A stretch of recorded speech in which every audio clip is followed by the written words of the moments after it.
My name is Katie Hetherington-Cunfer. I'm Director of Government Community Relations for Greater Reading Chamber. Appreciate everybody being able to come out tonight to have another Reading Berks stakeholder update on what's going on with passenger rail.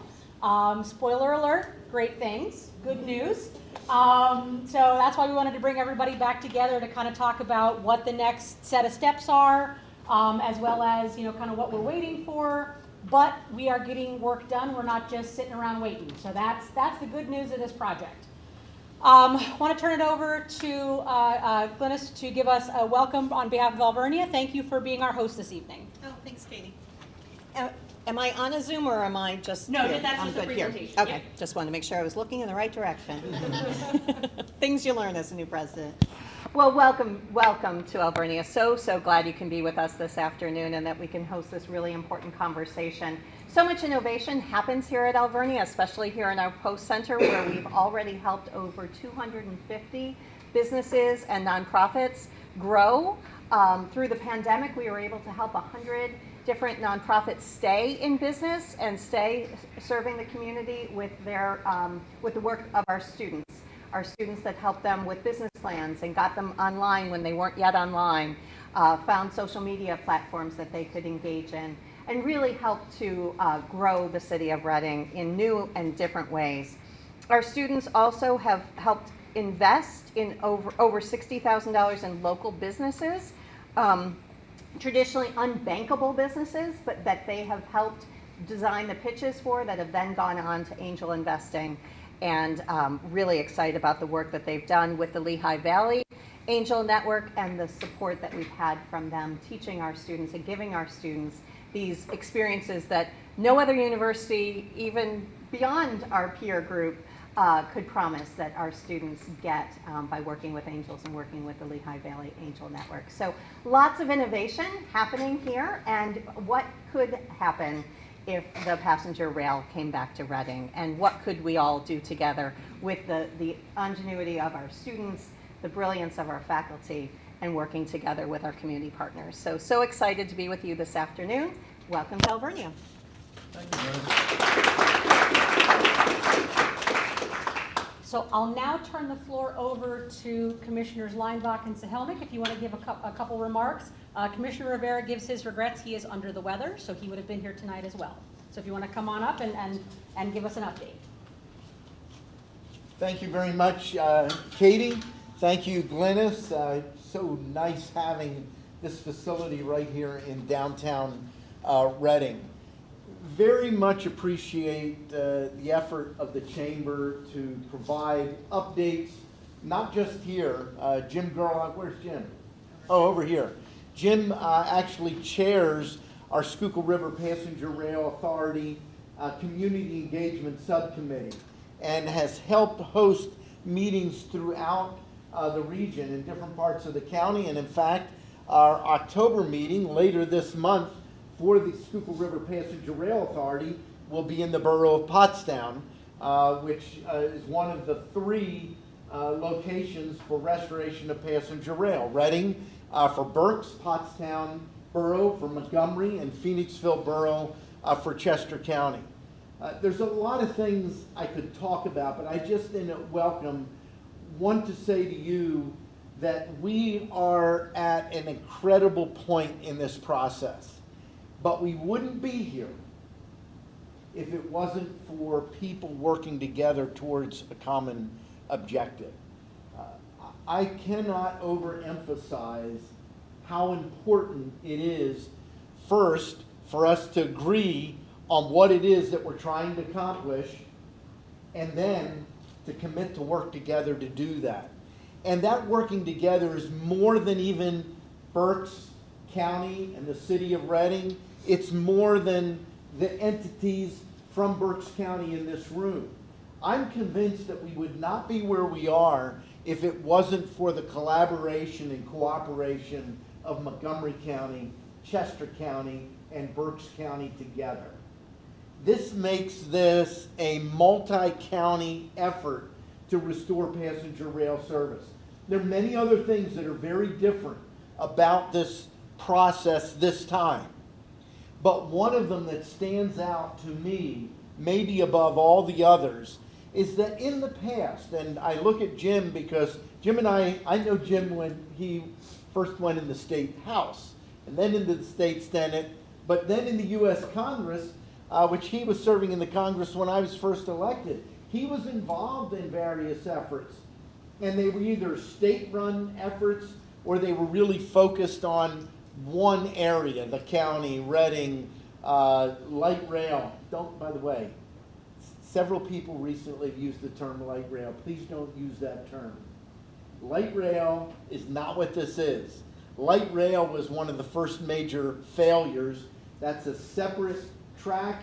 It requires Norfolk Southern to give up right away on one side of the track or the other. This is not light rail. This is Amtrak service designed to run on the same tracks as Norfolk Southern, so it will be shared with freight and passenger, and then it will run on the same tracks as SEPTA, sharing commuter with intercity passenger rail. But the cooperation has been incredible. I can't ignore recognizing my colleagues at two levels in the other counties. Commissioner Marion Moskowitz, who chairs the Chester County Commissioners. My wife and I have actually become very good friends with her through this process. But she is an avid leader in Chester County, and the entire Board of Commissioners have been on board with this. And Ken Lawrence, Commissioner in Montgomery County. Initially, Commissioner Arkush was the point person, but she reached out to me and said, look, I'm not walking away from this, but Ken Lawrence is vice chair of the SEPTA board. I think it makes more sense for him to be engaged and involved. And I said, sure. Ken jumped on. Ken has been fantastic. Without the two of them, we wouldn't have the cooperation that we have today. But there are two other entities, and I see Ashley Showers here from planning. She knows that the commissioners from each county will tell you we wouldn't be where we are today without our folks, Brian O'Leary, Chester County Planning, Scott France, Montgomery County Planning, David Hunter, Berks County Planning. In the early days, they put together the agendas. This is before Tom Frawley. They made things happen. They continue to be a critical part, very engaged, very involved. But that's how you get things done. So, are we going to have passenger rail service in the future for Reading and Berks? My honest belief is that we will. I have watched this grow over the last several years, and I can't predict the future. I can't stand here and say it will happen. But I believe we're at a unique point in time. You look at the bipartisan infrastructure bill and what that provided. That not only provided dollars, it pushed us to Amtrak, which personally I believe was the right solution from the beginning. But also look at how the counties have worked together. Now there's the key. There's an election coming up November the 7th. And I tell people we have the potential in Montgomery County to effectively have 3 new commissioners. You will have at least 1 new commissioner in Chester County and 1 new commissioner in Berks County. We need to make sure they understand how important this is to our community. The last thing that I will say is the next big decision is the Federal Rail Administration. We hope they make a decision on the Corridor ID program in November. I say we hope because when we made the application, we were told it was going to be May. Now, none of us really believed that, and we, I think, voiced that. But then we were told it was going to be September, and I think early August we were told it's not going to be September, it's going to be mid to late November. But this is a critical piece. This determines what projects FRA will say, these are the projects, passenger rail projects that need to move forward, and we're providing money, which is coming out of the infrastructure bill for 3 different phases. So Tom will explain that. but that's the next critical big step. If that happens, I believe passenger rail will happen within the next 4 to 6 years.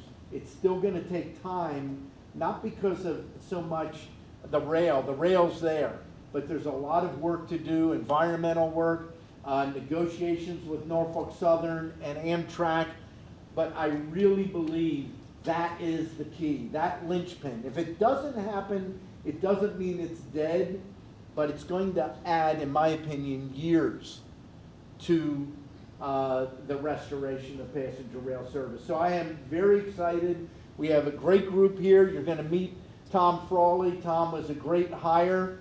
But before you do that, I want you to meet, and everybody knows her, my colleague, Commissioner Lucine Sahelnik, and I do want to vouch, Commissioner Rivera wanted to be here. I got the call from him this morning. I am really not feeling well at all. I shouldn't be out. I said, I get it, I understand. So his day fundamentally changed this morning. He would be here. But we have Commissioner Sahelnik. She's been a fantastic partner, and she actually spoke at her last department head meeting today. It kind of struck me. She leaned over to me. She said, do we have another department meeting before the end of the year? I said, no, I don't think so. So, Lucine Sahelnik, our other Well, thank you. And, you know, I think what's really interesting is how I've learned as, you know, 3 commissioners, we have very different styles, very different tones in how we approach this. So I will be more brief, but I just do want to take a moment to recognize Commissioner Leinbach's lead on passenger rail. From the moment that you've started talking about this, you've put in every energy and effort towards that, and I can't thank you enough. And everybody here today who made the time to come, because this is critical for us as a community. And it's interesting because I'm talking to you now as a commissioner, and in 4 months I won't have that title, but that doesn't mean I'm going away. And everybody here, I think, is also just as invested. I've touched this project so many different times, and I'm looking at Dr. Barbera because the first time I touched it was as an investor with the Berks Alliance. I had the opportunity to sit at the table as a representative of the Friends of the Reading Hospital as initial investor with Berks Alliance to kind of sort through and say, oh, this is a critical project for us, and we really need to advocate towards that. Since that time, a couple years ago, I mean, this has been moving so very quickly. I've also touched this project looking at it as a business owner. So it's no secret that I do have an investment, and it's called the Great American Creamery, which is sitting on a 30-foot view of the tracks of where this train will be going by in about 6 to 10 years. The success of that business and that investment in our community, and what we talk a lot about at Alvernia, is that spirit of entrepreneurialism and the revitalization of our downtown is critical. And so I touch it in that capacity. When I talk about it as a commissioner, I talk about it a little bit differently. And there's no doubt in my mind that the Schuylkill River Passenger Rail project is critical because it's going to connect Reading to the broader economic landscape. And that is key, okay? When we talk, and when I talk a lot about a phrase you hear, how we choose to live, work, and play in Berks County. It's Berks County, it's Greater Reading, but it doesn't matter what you call it because the choice is the same and we all are making that choice. We're here and we're invested. So if we see the success of this project, it's going to change, in my mind, and maybe in yours, what that's actually going to look like to live, work, and play here. All right, so back and forth commuting will give us options, and we've talked a lot about that. But it'll give us options like somebody like me, who in January is going to be looking for a new opportunity, right? So can I, by getting the rail, be more transient in my opportunity as a professional so that I can take my knowledge and my degrees and maybe get a job in Philadelphia or somewhere else, but continue to stay and live and work here and raise my family?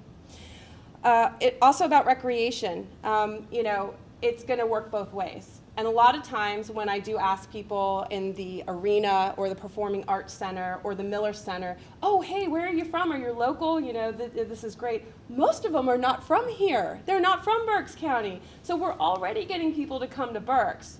but we're also seeing a lot of influx, especially with the Phillies. We are going to Philadelphia, and we are cheering on the teams, right? So there's already that back and forth of recreational use and potential to further that, although we continue to call Berks County or Greater Reading our home. So I want to continue that. So I want to continue that as commissioner, as a business owner, and just as a key stakeholder to keep welcoming people to Greater Reading as we open the corridor of opportunity, and I think that's exactly what this is. It's going to be community and economic growth, and that's critical. So I think what's most important here as we learn and listen today is that we continue to get excited about the train.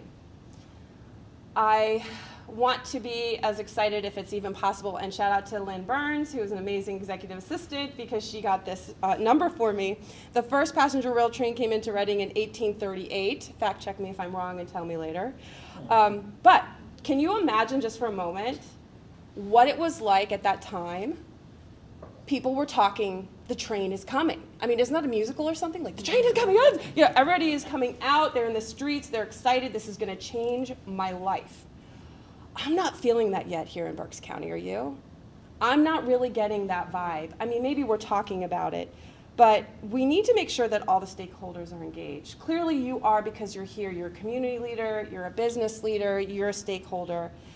But I want to make sure everybody sees the benefits and how it affects me. How does it affect me with this passenger rail project? Okay, is this just something the politicians are talking about for re-election? Yes, no, right? What are all the benefits to each individual Berks Countyan of this moving forward? So I want people to feel that same excitement that we felt many, many, many years ago. And it's not just all of us in this room, but it's also for our children. I want my 5-year-old to be that excited about the work that I'm doing right now, because I'm not home with him and I'm not home with my family, because we're all making those sacrifices to make sure that this project moves forward. So thank you for letting me be a part of that and the opportunity. I look forward for what's to come. I'm sure I'm going to continue touching this project along the way, and I'll be the first standing along the tracks with an ice cream cone to welcome that train in. Thank you.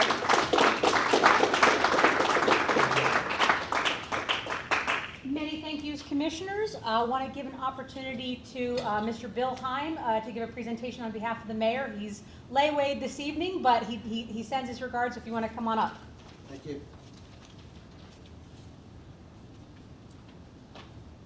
So one day for lunch, I was walking downtown and just couldn't decide what I wanted to eat. By the way, you have great banana splits. So the mayor is at the Pennsylvania Municipal League Summit in Bethlehem this week, but he asked me to read his address to you this evening. This is coming from him. Dear colleagues, thank you for the opportunity to offer an update on what is taking place behind the scenes in the city of Reading. I would like to applaud the county commissioners for their continuous efforts to make passenger rail service from Reading to Philadelphia a reality. We are working diligently with the county and the GRCA to build the foundation for the anticipated passenger rail service. Soon you will hear from the consultants who were selected to evaluate the feasibility of train station locations, as well as establishing a transit-oriented development district, or as we call it, a TOD. I've directed my staff to work closely with the consultant responsible for developing a TOD ordinance, as this will reflect how the city will conduct business over the next decade. This consultant was selected because they are also assisting the city with the development of an active transportation plan. The active transportation plan will plan for modes of transportation to get people to the train station, including walking, biking, using public transportation, or driving a personal vehicle. Further, I asked the staff to consider opportunities to amend zoning requirements and implement tools to attract investors. The city is looking at all avenues for supporting business development and creating aesthetically appealing buildings and welcoming streets and sidewalks. In addition, I have instructed my administration to work with partners and developers to support the use of multiple financial tools such as LERTA, opportunity zones, enterprise zones, the industrial site reuse program, and the infrastructure and facility improvement program to ensure the success of businesses that are willing to partner with the city and the county. We will work with all partners to continue to attract businesses and redevelop our downtown. On behalf of the mayor, thank you very much. All right, and Mr. Farley, if you want to come up, the other thing we'll do real quick is we'll do introductions around the room. I want to give everybody a chance to give their remarks. We'll go ahead, start right here. Bill Troutman, I'm with IBW Local Union 743. Nick Bentley, American Polarizers. Jeremy Zaborowski, Berks IDA. Commissioner Salmi. Commissioner Linebaugh. President Fitzgerald. Jim Gerlach, GRCA. Tammy White, United Way. Ken Bierstein, running Area Community College. Bill Himes, City Managing Director. Adrian J.D., Technical Committee, SRPNA. Dave Myers, Berks Alliance. I'm going to do a quick commercial. Everybody in the room I know has been very helpful in securing this. We were very pleased with Berks Alliance to do the home study that led to this and to work on getting the project included in the state rail plan. So we're getting very excited. Rodney Ridley, Alberta. Lynn Berks County Berks. Anne Marie Brill, Commissioner Lineback's assistant. I'm Dante Santoni. I'm Berks County candidate for commissioner. Dana Banks, Albright College. Angel Figueroa, I-League. Isaac Torres Figueroa, Berks County Latino Chamber of Commerce. Karen Chu with Reading Eagle. Ashley Showers, Berks County Planning Commission. Excellent. All right, I wanted to give you that since there was a hand full of new faces. So we'll turn it over to the amazing Mr. Tom Frawley. So Tom serves as the Executive Director for Schuylkill River Passenger Rail Authority. If you have not had the chance to learn from Tom about all things passenger rail and transit, I recommend it. Take him out for coffee. He's forgotten more than any of us will know. So I appreciate that you are our lead on this and you are our shepherd in this project. So I'll turn the comms over to you. Thanks for the kind words, Katie, and I like Christian's jacket. We made it into the postseason, so we're hoping for good things. Very briefly, we heard a little bit about the history. A lot has happened, and this has been said also, a lot has happened in a relatively short amount of time. A committee was formed among the three counties in 2021. And then the authority itself was incorporated in 2022. I came aboard last September. We submitted our FRA Corridor Identification and Development Program application in March of this year.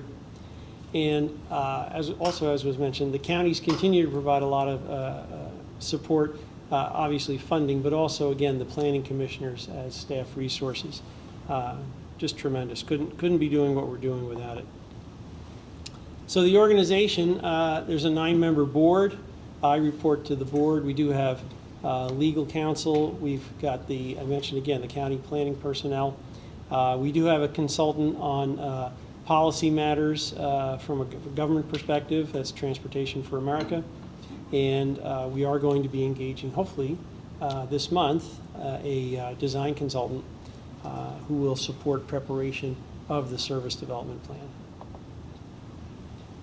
So here's the current board, and I emphasize current. It was mentioned, of course, Ken Lawrence is not going to be running for re-election. He'll be retiring, and also, unfortunately, Jim Gerlach will be retiring from the board. But hopefully, as was mentioned earlier in terms of another commissioner, you don't disappear from the project, and we continue to see you in the future. The breadth of the team. It's not just the commissioners. It's certainly not just me. The three counties, which collectively have formed the authority, but the Berks Alliance, the Greater Reading Chamber, the cities, city of municipalities, City of Reading, the Borough of Pottstown, the Borough of Phoenixville, and then the Federal Railroad Administration, PennDOT, Amtrak, SEPTA. There are a lot of participants in a lot of different roles, a lot of moving parts, all of which have been moving in the right direction, and we are working very hard to continue to have that be the case. Not to overemphasize this, but it is really important here. Dave Hunter and Brian O'Leary and Scott France, the county planning directors, have done the yeoman's work getting us a long way here, and even now, day to day, continue to do so. So let's talk a little bit about the project. We're pursuing this in phases. We mentioned about getting to Philadelphia, but we also mentioned about getting beyond Philadelphia to New York, Washington, and theoretically anywhere in the National Rail Network. So the first phase would be Reading to Philadelphia. We do have Norristown shown as a prospective station here, in addition to the 3 that Christian mentioned. And the reason it's shown as prospective is depends on, in that segment of the rail line, whether we stay on one side of the Schuylkill River or the other, whether or not we would possibly serve that additional community. In the future, when there's additional capacity in New York, Trans-Hudson capacity, there are two tunnel tubes there now that are substantially more than 100 years old. Sometime circa 2035, we're expecting to have 2 new tubes. This doesn't mean that overnight we now have 4, because the 2 that are as old as they are need to be refurbished. So you end up with about 2.5, and then eventually 3 or 3.5. So there's a gradual process that begins in 2035 of creating more capacity, or that is manifest in 2035 of creating more capacity. We've identified also on that chart long-term future possibilities of going west from Reading to Harrisburg and east from Reading to Allentown, but that segment of Norfolk Southern is a significantly busier railroad, and the prospects of that are, a term we like to use is aspirational. So I mentioned the southern segment of the alignment actually is between Bridgeport and Philadelphia. Presents us with a couple of options. We could stay on the west side of the river, that is to stay on Norfolk Southern's property. Would actually cause us to traverse CSX for a short segment in the vicinity of the Philadelphia Zoo, and then get on to Amtrak for that last remaining segment to get into the 30th Street Station. If we, in fact, at Bridgeport crossed over the river to the east side of the river, there are 2 possibilities. We'd go through Norristown till we get to North Philadelphia. We could, at that point, either build a new connection to get up onto the Northeast Corridor, or continue to stay on SEPTA and, in fact, go through the Center City Tunnel and come at 30th Street Station from the upper level. That's where the SEPTA trains operate from now. This is actually a map that was included in our original application.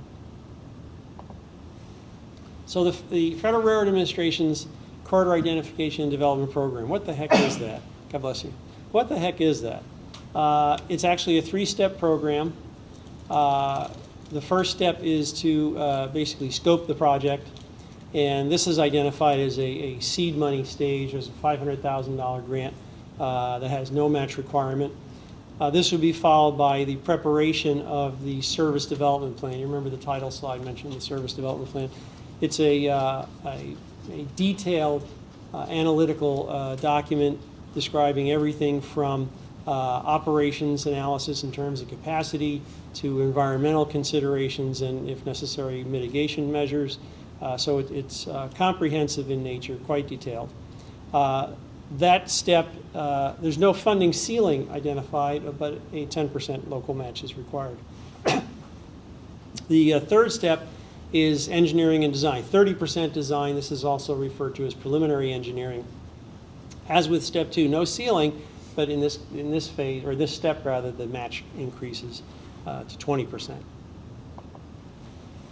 So we talked about local match. We talked about the CIDP. Funding is obviously a critical piece here, and there's a lot more to it than just those things. The counties themselves have committed close to $1 million through 2025. It's a substantial investment. There's a congressionally mandated grant. Berks County had actually applied with the help of our congressional delegation and was awarded a $750,000 grant in the IIJA. And that's being administered through the Federal Railroad Administration. So we've been meeting with them since May on a monthly basis, exchanging information in between meetings to develop the materials necessary to finalize that grant agreement for that $750,000. Also, Montgomery County, sort of same thing, even before the authority was formed, made an application at the state level for a local share account grant and was awarded $250,000. So that money will be available to support that local match. I don't have it written down here, but of course the chamber has received an LSA grant as well. It was mentioned in Mayor Moran's letter. The efforts to prepare a transit-oriented development zoning overlay, as well as work on the potential siting strategy for the station itself in downtown Reading. So that's going to be supported by some state funding as well. Key to all this is, and Katie in the very beginning said, you know, we're not waiting, we're not sitting around wondering when this is all going to happen.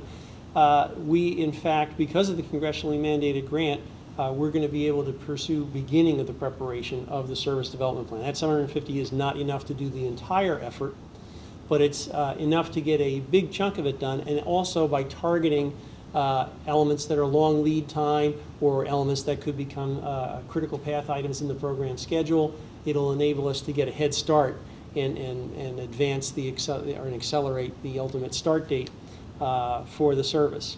So now you might say, well, wait a minute. I mean, we're going to hear in November from the CIDP. Remember, when they announce it, that doesn't mean the next day there's money. That takes months and months and months for that to happen, just like it's taken months and months and months for us to get the congressionally mandated grant paperwork squared away. So we will be hopefully spending money in November out of the congressionally mandated grant. And when hopefully we are accepted into the CIDP, we will see grant money there become available, presumably sometime in early 2024. A little bit more about the schedule, and this has been evolving as we work with the Federal Railroad Administration. The program schedule is one of the elements that has to be prepared as an exhibit to the grant agreement. Preliminary regional planning has been ongoing for a while. There was an expression of interest letter submitted last summer. We prepared and submitted the application to the CIDP, and in the coming weeks we'll be starting to prepare the initial version of the service development plan. I say initial version because that is sort of a living document as the program evolves, as various analyses are performed, and we find things like the alternative analysis. Is it going to go one of those 3 different routes between Bridgeport and Philadelphia? When one is selected, that refinement then gets reflected in the service development plan. So the SDP evolves as we learn things and we complete various analyses along the way. So in the next, while we're doing the SDP, we're doing some engineering work, conceptual level, so 10%. So that's ongoing as well. You need, when you start to say, well, how are we going to do a cost estimate? Well, you need to have at least some idea of quantities and scope and materials and so forth to be able to prepare estimates. So at a conceptual level, there'll be some engineering done. The next marker you'll see there, FRA announcement, that's coming up in November.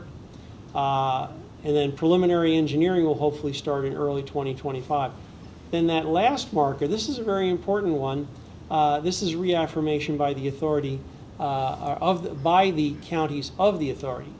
And the importance here was rather than at the very beginning adopt the statutory life for the authority with so many unknowns about whether or not this would actually proceed to fruition, the step was taken to say we're going to do this incrementally. There'll be this initial phase of a few years. At the end of that point, it should be pretty clear whether this is going to go or not, and we can then vote to reaffirm. All 3 counties have to reaffirm, so we can't do that alone. That emphasizes the importance of what Krishna was saying about working together. And then the service development plan updates, as I mentioned, that's an evolving document that will be changing over time. And then I added 2 bars here at the bottom where you could see the initial funding, the congressionally mandated funding, would be covering efforts through most of next year, and then at the very end of next year we'll start to see CIDP money come in and backfill to get the remaining pieces of the service development plan completed. We are doing other things. We have periodic meetings with Amtrak and PennDOT, both of which have been tremendously helpful. Remember I said before, it's a broad base of support. Both Amtrak and PennDOT did assist us with reviews of our application and continue to provide input on various topics to date. Coordination with our congressional delegation, obviously They were the ones sponsoring that initial congressionally mandated grant, so we stay in close touch with them about how things are proceeding. Presentations, just like tonight, we do presentations to a variety of groups. The Rail Users Network, the Women's Transportation Seminar, Pennsylvania Society for Professional Engineers. Those are just a few that came to mind when I was preparing this, but many presentations to many groups to try to reach out. I want to follow up a comment that was made earlier too. When you go to the website and you say, gee, isn't that really interesting? Go to those buttons for Facebook and Instagram and LinkedIn and follow us and like us, because that's important too. When the FRA or congressional delegation looks and says, well, how much public interest is there? How do we know? And you say, holy cow, look at all the followers they've got, or wow, look at all the people who have looked at that. So that is helpful. That's not just a waste of time. That is actually genuinely helpful. So I ask you to do that. Another activity was back in the spring. The American Planning Association had its national conference in Philadelphia, which was kind of cool. And to tie Reading into that program, we had a mobile workshop, which was a bus tour of the corridor. And Christian and Dave Hunter and myself were all aboard to shepherd that group with stops in Phoenixville, Pottstown, and Reading. It was very well received, a lot of good interaction, a lot of good questions. And it's neat to see the project on the national radar for planners in various municipalities and governments around the country. And I mentioned we were meeting with the FRA. Our first meeting with them was in person. We are now doing that mostly virtually, but that was back in May, and I think you'll see a few familiar faces in that photograph. Which was taken in the county building, or I should say on the county building. So immediate next steps. We're still going. Every day there's something going on. Finalizing the grant agreement, that's a critical path right now. There's a schedule, there's a budget, there's performance measures. There are a series of attachments that all have to be finalized and signed off on multiple levels. There's a technical sign-off at Federal Railroad Administration where people who are planners, who are project engineers, who are rail operations people, they're looking at that information and saying, yes, that's all right now. But then FRA Legal has to also sign off on it. So there is a process here that has to be accomplished. Engage consultant support. I mentioned we are going to be seeking consultant support very shortly this month for resources to prepare the service development plan. Hopefully have them aboard in early November, and we're expecting to get that request for proposals out this month, so very excited about that. As soon as that happens, we're going to begin portions of the CIDP, both steps 1 and 2, so scoping and the service development plan itself. Remember I mentioned that was a three-step program with the FRA. And then, as I mentioned earlier, we anticipate CIDP funding will backfill to complete the rest of the service development plan and go on into preliminary engineering or 30% design. So thanks everyone for their attention, and anyone wants to contact me, please feel free. Email, phone, or go to the website. Actually, all the information is on the website as well. And don't forget to check those social media connections as well. So thank you very much. Thanks, Tom. Appreciate it. Well, thank you all for coming out tonight, and thank you for your interest in this project. What I'm going to do is talk a little bit about more locally what we're doing in anticipation of all this effort moving forward. But first, I'd be remiss if I didn't thank Commissioner Leinbach, Commissioner Rivera, and Commissioner Sahelnik for their great support, and Lucine's predecessor, Commissioner Barnhart, for their great support in getting this project where it is. It's only going to be successful with that regional support of other counties as well as ours. So your leadership's been tremendous. And so this is just really great work that's being done, and I think it's going to really pay off to everybody's benefit here in the not too distant future.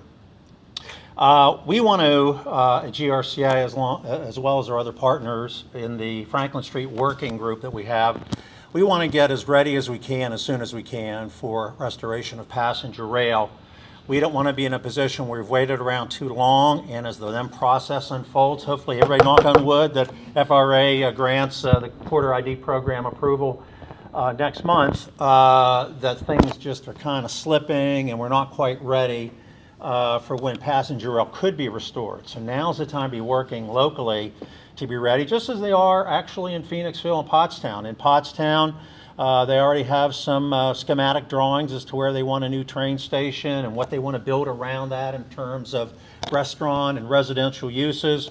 So they're really thinking about this passenger rail service very, very seriously. And in Pottstown, they might be a little bit further along, only to the extent that they already have an existing train station and they're anticipating probably using that property.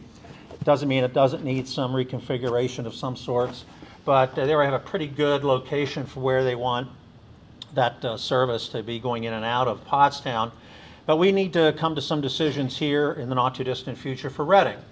And so we formulated a Franklin Street working group made up of various stakeholders, including the county, the city, as well as the Berks Alliance, the community, Berks County Community Foundation.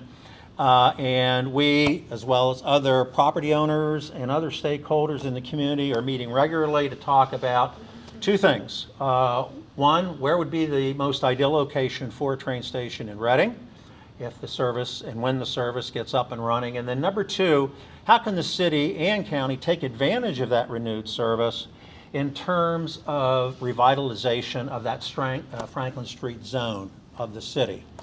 And so we were fortunate enough, as Tom mentioned, to get an LSA grant, a local services grant out of DCED. And I want to also thank right now State Senator Judy Schwank for her efforts to support that grant application.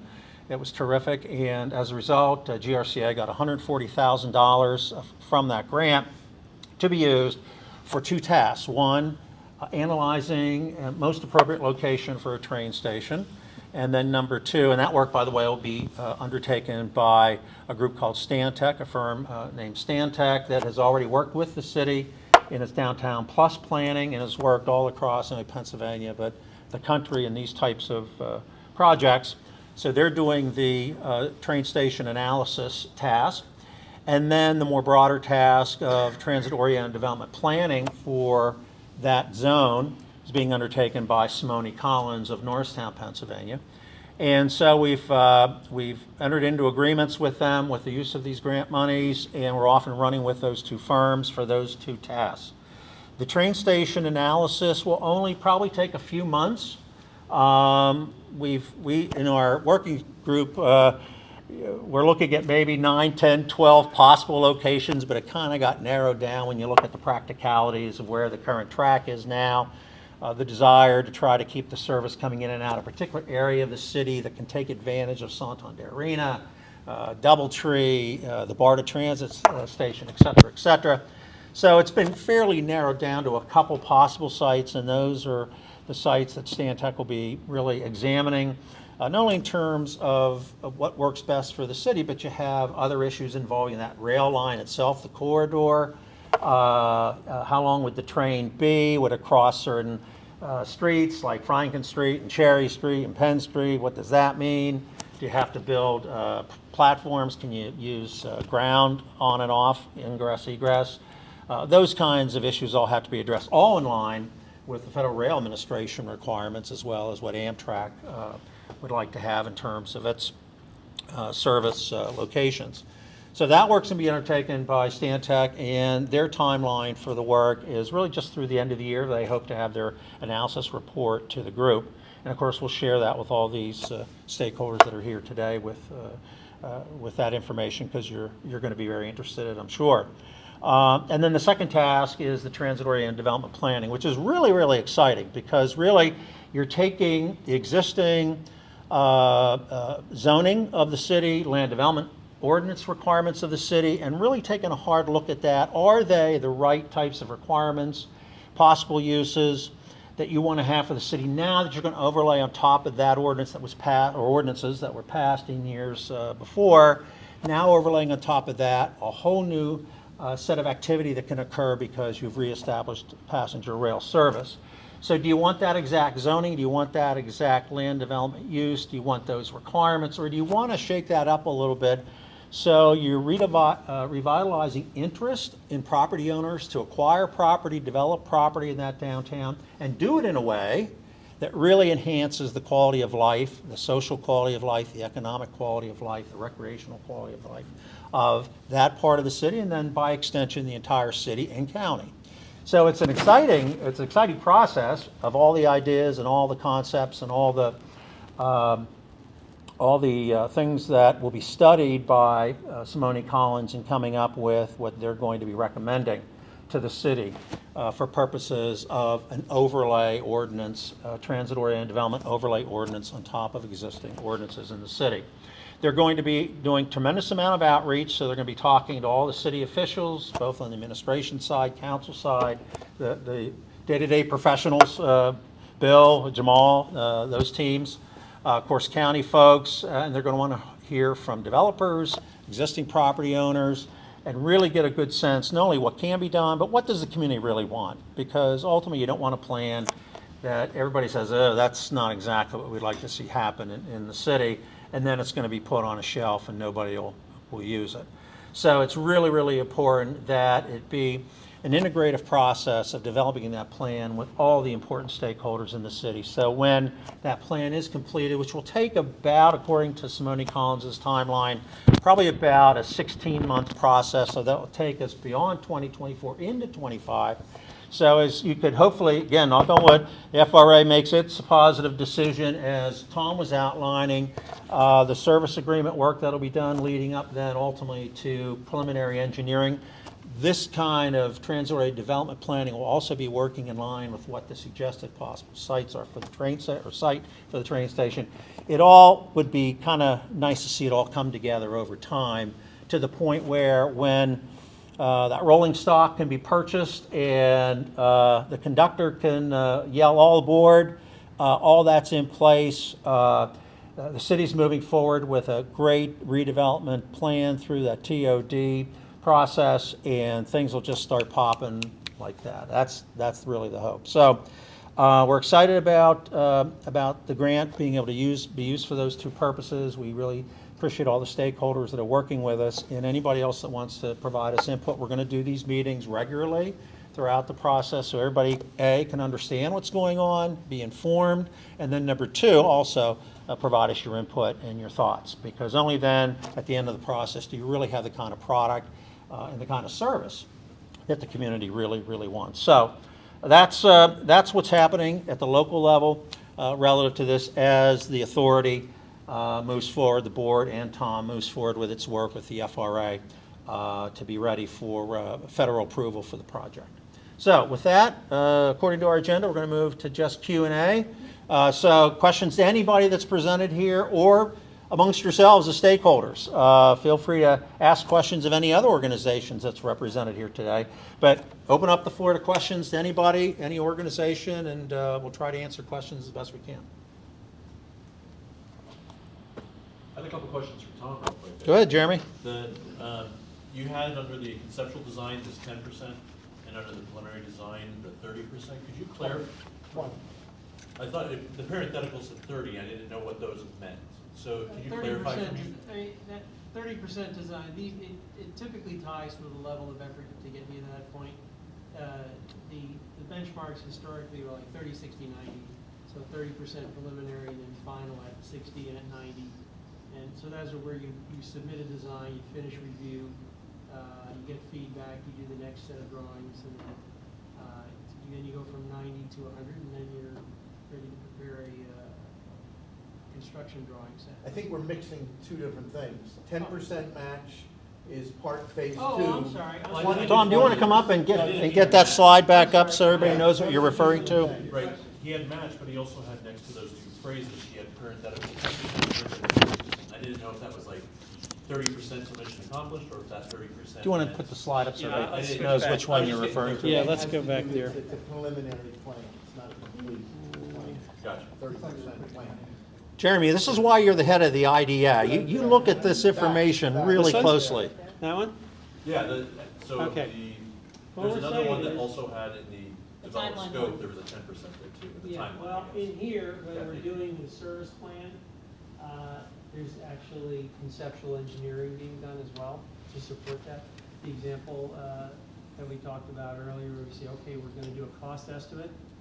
It's pretty preliminary at that point, Yeah. but I have to do something. Yeah, So it's 10% design, 10% engineering, and that would support that. And then once we've got the service development plan completed, at that point, there's another, traffic signal basically, and when we get the green light there, then we'll go into preliminary engineering and design, so 30% preliminary engineering and design. And then at the end of that, that ends the corridor identification program. And now, at that point, as Christian had alluded, the FRA is established this program as a national single conduit for passenger rail programs. So instead of a hodgepodge of, the senator from this state got something going on over here, and these three congressmen over here got something, they said, we're gonna have a single program, everybody's gonna follow the same program, it's gonna be the most efficient way to do it.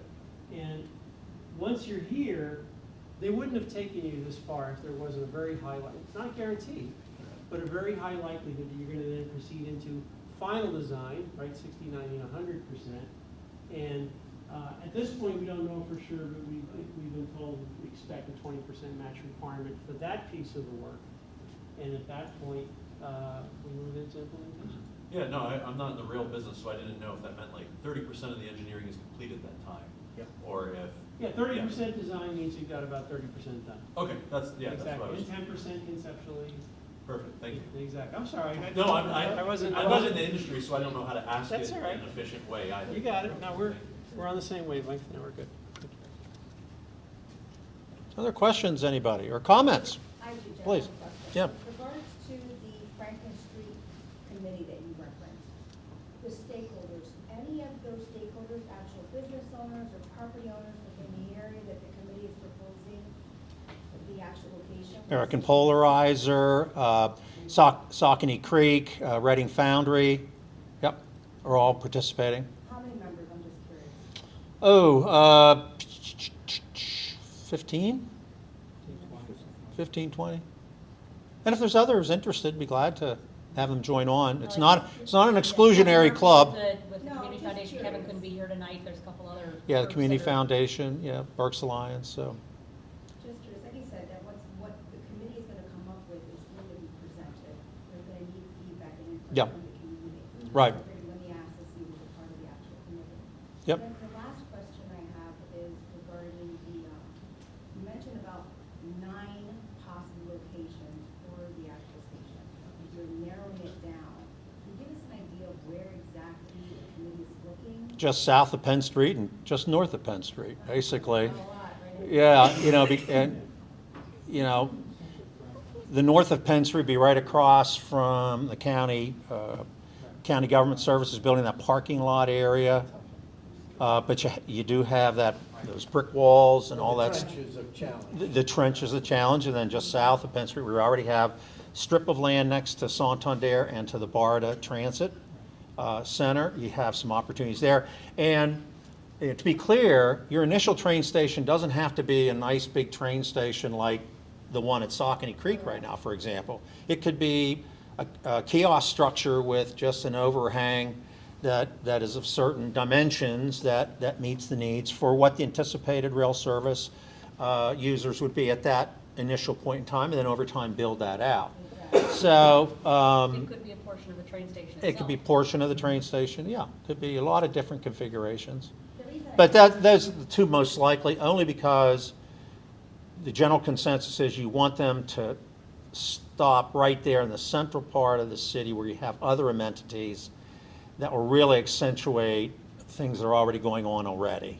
If they have a need for government services, if they have a desire to go to a concert, if they have a desire to stay overnight and spend a nice weekend out, if they want to get on a train and go down to Philadelphia for a Phillies game, So the consensus is it shouldn't be much north of Penn Street or much south of Penn Street, and therefore what else with the tracks that exist and other requirements that we're not even sure of, the FRA requirements in terms of can you stop on a curvature, down near Reading Foundry, in Penn Optical Building, or can't you do that because you're not allowed to stop on a curvature for ingress and egress from the train.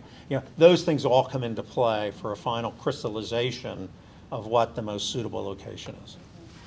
Thank you. So- And when do you plan on, one last, Yep. the committee plans on pretty much finalizing everything? Well, the report will come back on the train station analysis, bless you, by the end of the year. And then, as I said, it's a 16-month process for the TOD planning, so that'll be going on for a while. But, and there'll be a number of meetings between now and then for everybody to get together and find out what's going on step by step. Yep. Doctor? Yes, last time I was at one of these meetings, there was brought up, I don't know if it was a real or theoretical concern about the people that live in the neighborhood, about this, about the traffic and those things. So, are any of them represented in the kind of planning for where the train station will be? Simone Collins plans to do the outreach to them and hold public meetings with them. Anybody that's interested in participating. We've now turned this over to them. We want to, as the working group, make sure everybody here that we think are the prime stakeholders that have an ongoing interest, but we don't have a relationship with every resident and every landlord and every property owner, but we want to have a process available for all of them to participate if they want. That's factored into the TOD planning process that Simone Collins will be undertaking.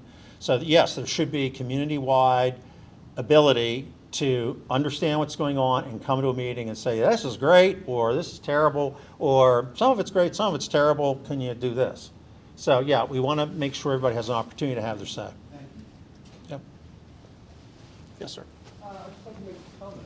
We've been at our facility for over 60 years, and we're a nice employer in the county, in the city, and we like to maintain and be here. We also have a tenant opportunity house right there, so we're really excited about this coming in. We're also very grateful to all of you who put the effort in to make this happen. And thank you for participating. You've been participating in all these meetings, and Yeah, no, we think this is great. Yeah. And we really look forward to being part of the community. Yeah. Seeing what comes up with this. great potential for sure. Yeah. Angel.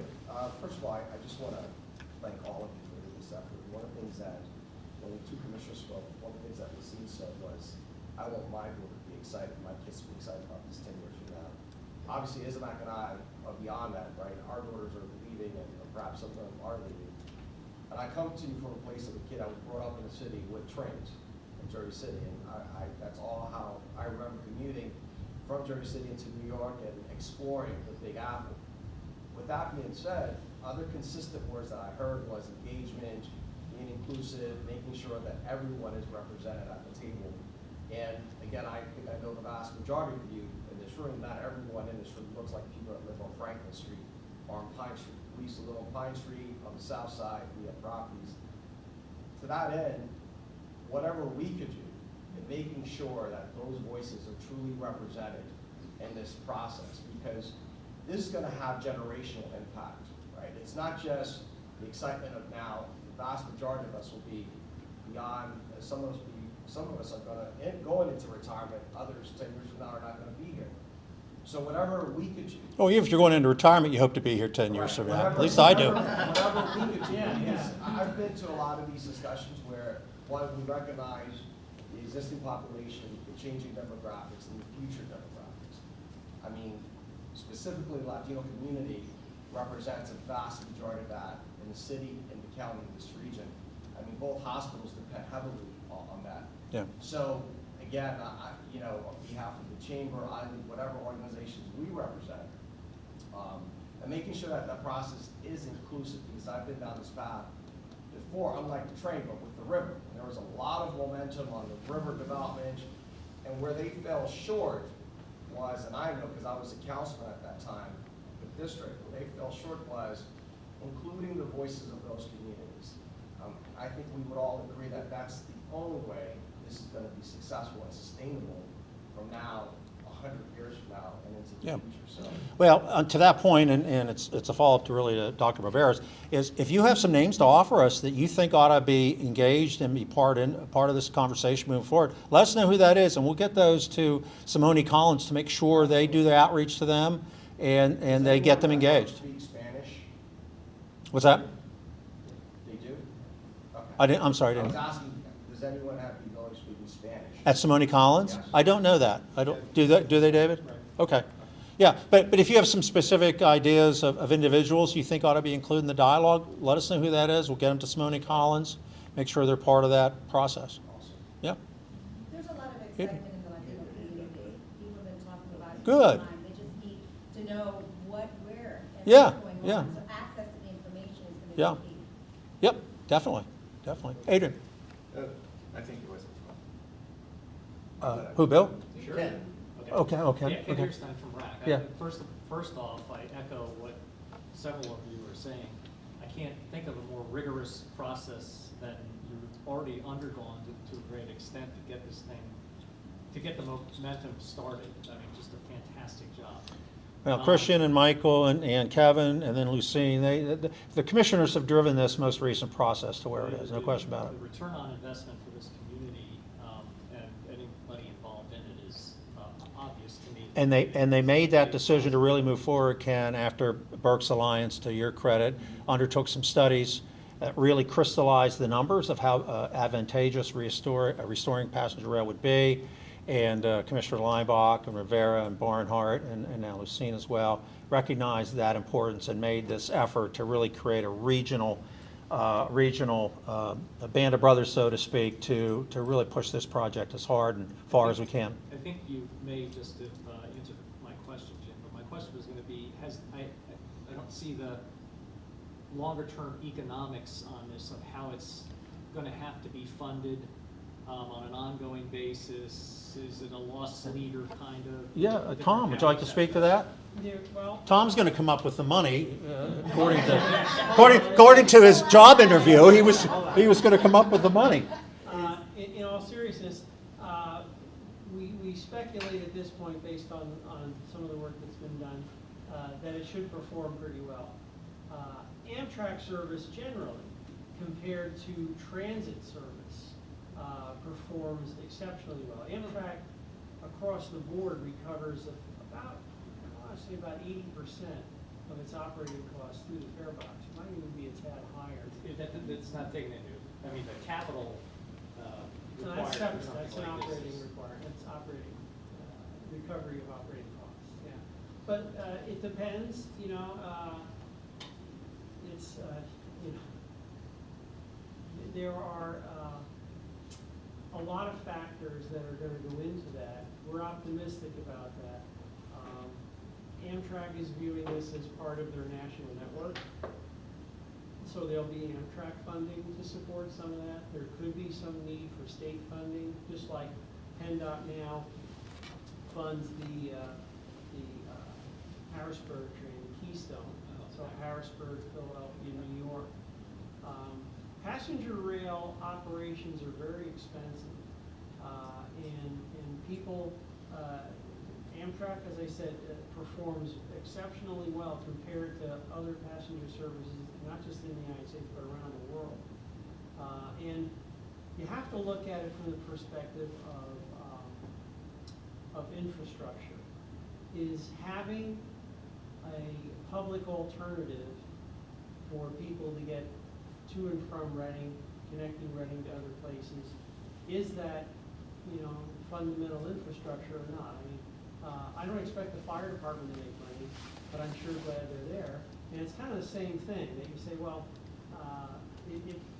I like the fact that it's able to recover most of its costs. I think it's very important that it's there. I'll give you a real quick 1 minute on the breadth of transportation policy in the United States. Other than freight rail, no mode pays its own way. The freight railroads are the only mode that pay their own way. They own their right-of-way, they pay taxes on the right-of-way, they generate profit, they pay taxes on the profit. They are literally the only ones that pay their own way. Everybody else is in some way and in some measure subsidized. People say, well, what about the airlines? The airline, really?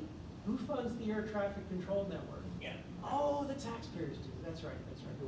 Who funds the and airport? What about the airport? Oh, that's right, the taxpayer. So, and then of course, we've all seen the bumper sticker on the tractor trailer that says, this truck pays $1,274 a year in road use taxes, which, speaking as an engineer, I mean, you really don't think I'm so stupid to think that that pays the difference in cost to design, construct, and maintain roadways and bridges and other infrastructure for 80,000-pound trucks versus 4,000-pound cars. I guess the answer is maybe you think I'm that stupid. It doesn't. There's a subsidy there. So, and once again, I'm not anti-truck. I mean, our economy would grind to a standstill without them. It's important. I think the highway network is tremendously important and deserves investment.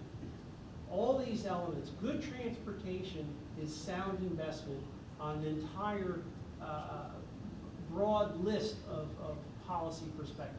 Well, there's waves of this that you can't even capture in an ROI analysis. Sure. So I'm totally in agreement with what you're saying. But I'm Ken, not trying to Ken, get you any- may want to have Dave Meyer send you I was just gonna say the study, the first line- economic No, I impact didn't know study.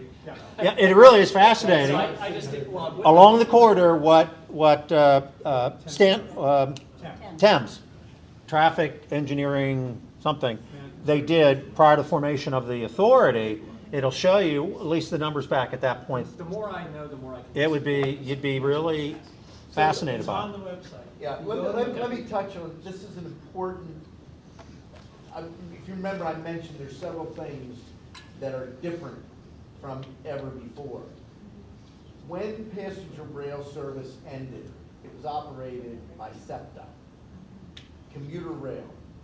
Anybody that's lived in Pennsylvania for a reasonable amount of time understands that SEPTA goes through a financial crisis at least every 10 years, and I'm not making a joke out of it. When we met with SEPTA last summer, and we talked to them about this project, they were about as honest as I've ever heard. They said, well, if we had the money, which we don't, we would do this, then we would do this, then we would do this, then we would do this, then we would do this, then maybe we'd be interested in this. And so that's number one. Number two, every study, up until the Thames study, looked at the restoration of commuter rail service between Reading and Philadelphia, which would have been SEPTA or a commuter rail operator. The cost is enormous because the trains sit more than they're used to go back and forth. Very, very expensive. Thames was the first consultant, to the best of our knowledge, that said, oh, there's got to be another way to do this, because otherwise we're the same place every other study's ended up. And they said, what about Amtrak? They were the ones that reached out to Amtrak. Now, and you can vouch for me, I still have a trouble believing their numbers, but when you see the study, they show a reasonable per seat cost. They actually show three numbers. One where we would be low cost, and there'd be a subsidy. One there would be a higher cost, and you'd be making a profit. But they show a mid-range that's pretty reasonable, that operationally, not capital to build everything out, build stations, but operationally would be break even. Now, I said the same thing back then, that everything I know from sitting on the National Association of Counties Transportation Committee, which we have a rail subcommittee, I'm not aware of any passenger rail that runs at break even in the country. But this was a game changer because it fundamentally changed who was operating. It changed from commuter, and this is so important. FRA doesn't want to hear us refer to this as a commuter rail. It's not. It's intercity. You can call it passenger rail, but it's intercity. What's that mean? If it was commuter rail, there'd be 12 stops between Reading and Philadelphia. Amtrak has made it pretty clear to us, because the question was asked early on, what about a stop in Douglasville? What about a second stop in Chester County? And their answer was, this is pretty much where we want to be. Norristown is a maybe. So, yes, the data's there. You need to know, PennDOT doesn't agree with the Thames study. And I have questions, but Thames is the one that put together a model that, interestingly enough, our competitors are following. No one else was talking about Amtrak until the Berks Alliance study came out. Now everybody's talking about Amtrak. Our friends in the Lehigh Valley, our friends in Scranton, they're not looking at commuter rail service. They're looking at intercity Amtrak service. So the other thing to say, back to the TOD, we need to, to a certain degree, separate the work that has to be done on the station and the work that's done on the TOD. And by that, the station is going to be driven by certain geographic and infrastructure realities that are already in place. So the station, you're not going to put it down at RAC, for instance. We're not going to put it up at City Park. None of that makes sense. And if we tried to propose that, we'd blow this whole thing up so fast it wouldn't happen. We wouldn't know what was happening. That's going to be pretty much set. It doesn't matter, and I say this cautiously, but it doesn't matter how many people we provide input, it only can go a couple of places. The TOD is very different. The TOD, we need significant community input, and especially at the community level. Businesses that are already in that area. Simone said 10-minute walk, right? So you take wherever the station is going to be, the TOD, generically speaking, is no more than a 10-minute walk.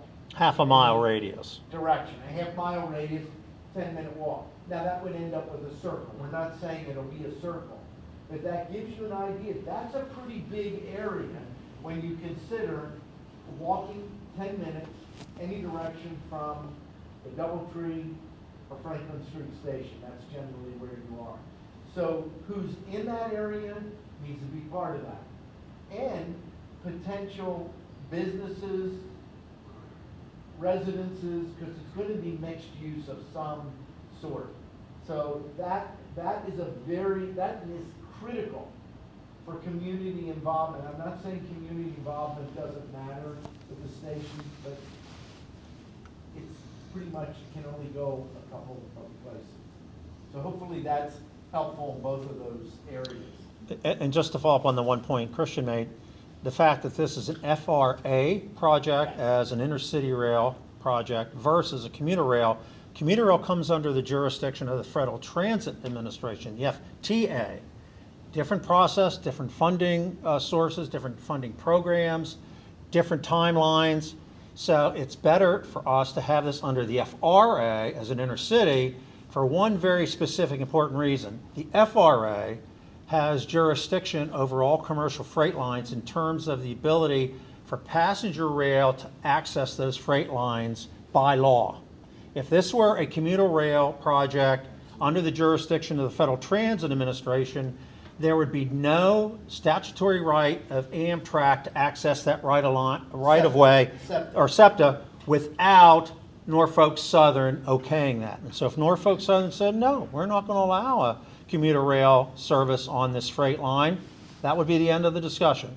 But because this would be a FRA project as an intercity project, Amtrak has a statutory right-of-way to all commercial freight lines in the country.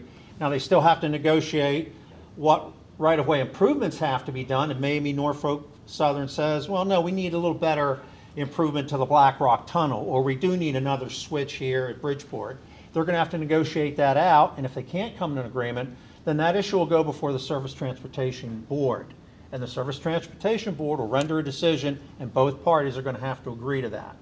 But there is a statutory right to the right-of-way for Amtrak as an intercity project under FRA jurisdiction than if it were a commuter rail project under the FTA. Let me add one real quick thing about the cost structure.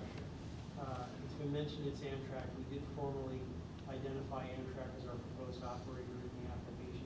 Operating between Reading and Philadelphia as the first phase, we take advantage of the equipment pool in Philadelphia. We take advantage of the crew pool in Philadelphia. So Amtrak's cost to operate this service is probably about as efficient as it could get, as opposed to extending the Fort Worth, Oklahoma City train up to Kansas City. That's not going to have the same economies of scale in its favor that being at the heart of the Northeast Corridor gives us. Tom, you raised a good point, and it's still an open question, but when this rail line is established, there's going to need to be, for Amtrak, some sort of maintenance facility as well. At this end. And it's going to most likely be at this end, the logical end, rather than down at Philadelphia, where it's all, they don't have the land, they don't have the, but out this way in Reading, there are some properties available for that kind, and that's going to add jobs to the city, maintenance work, and some other tax revenues to the city that you might enjoy. So that's a whole other thing that we're not talking about, but even the addition of that type of facility is going to be beneficial to the city and to the county. Yeah, Adrian, that's right, you were next then. Yeah, I knew he was gonna do that. I am back with access from 422, because I guess that would be, are they looking at easy access? Everywhere I've seen this being implemented, train station being implemented successfully, was how fast can you get the people out from, that, let's say 100 people come, they hop in their cars, get them out of there. So I'm looking, I've looked myself, and I'm wondering, are we looking at this company you said, looking at this aspect? I think the Bingaman's exchange would be a great place to get on 422. Yeah, that transit issue is part of that planning process. I was going to say. Traffic so patterns, yep. Ashley is here, but Alan Piper talked about this a week and a half ago. Were you at the airport? No, but I talked to Alan a long Okay. time ago. The West Shore bypass it's not funded yet, but it is going to be redeveloped, and that will be a complete redevelop of the Penn Street 422 interchange, a complete redevelopment of the Bingaman Street, Lancaster Avenue 422 interchange, and then complete upgrade, is it one or both sets of bridges? I definitely the set that where you see Titus Station. So Definitely one. it gives us the opportunity with the Bingaman at the very least to look at how we can get better access. But yes, that transportation is a problem because if it's hard to get to or hard to get out of, it can be a challenge. I will tell you, Fred Levering brought this up to me, again, the mayor of Wyomissing, Saturday morning. And I brought out to him, no, there isn't going to be a train station at VF in the foreseeable future. But what I said they should look at is a park and ride that is connected where people can park over there, preferably free, and they can bring a bus based on train schedules right over to whatever the train is, drop them off, have the bus there, take them back over to the other side, and make that phase one so that if the east-west opens up, and there is belief that at some point that line will become for sale. If that happens, then you're in a better position with a preliminary anchor or flag in the ground for a station there. Yeah, that wasn't my. No, I understand, but those are the kinds of things you have to look at. Because I'm thinking it would work a lot, access, but it more in the way someone hops in the car, goes to the train station, I rather than understand. hops in the car, hops in a bus, and then goes to the train station. So, Yeah, and I think we've asked them this morning, to take a look at parking, take a look at car transportation, take a look at bus transportation to the station. So I think they're gonna factor all those things. Yeah. Okay, other questions? I just want to say Yeah. something, Tom, to what you were saying on the accounting for this. And I'm not an expert, you're the expert, so you can comment. It just seems like the marginal cost for this project is fairly low. And aside from allocated overhead and very little infrastructure improvements, it seems like such a win-win project. Incrementally, it is pretty low cost, there's no doubt. We've used the phrase in the past, we're not starting with a streak of rust through the woods that someone says, gee, we'd like to run passenger trains. Or even acquire the right of way? Yeah, you're Let talking alone- about, this is a hot railroad, you're talking about double track, Class A. Class 4 railroad, so that means I could run a passenger train here at 80 miles an hour Right tomorrow. now. There's geometric limitations in some places, but in terms of its condition, 80 miles an hour. You've got, it's bidirectionally signaled, both tracks, it's equipped with positive train control, which is a requirement if you're gonna run passenger trains, so we have a great starting point. And this compared to the other projects that are out there, this seems like this is about the most shovel-ready, I don't know. Especially in Pennsylvania. Yeah. Yes. You look at Lehigh and Scranton, Yes. they have acquisition issues, they have infrastructure issues. Now, that said, there are a few curveballs, and Black Rock Tunnel is probably one of the most significant. So Black Rock used to have 2 rails through it when it was passenger, but it is now freight, and freight is higher. And so the rails, 2 rails were taken out, 1 rail was put in the center, and that works fine. But you can't put, you can't put 2 in there. And there's potential issues with diesel versus electric at the tunnels and once you get on SEPTA. So there are some potential cost issues that we don't know about or where they're gonna end up at this juncture.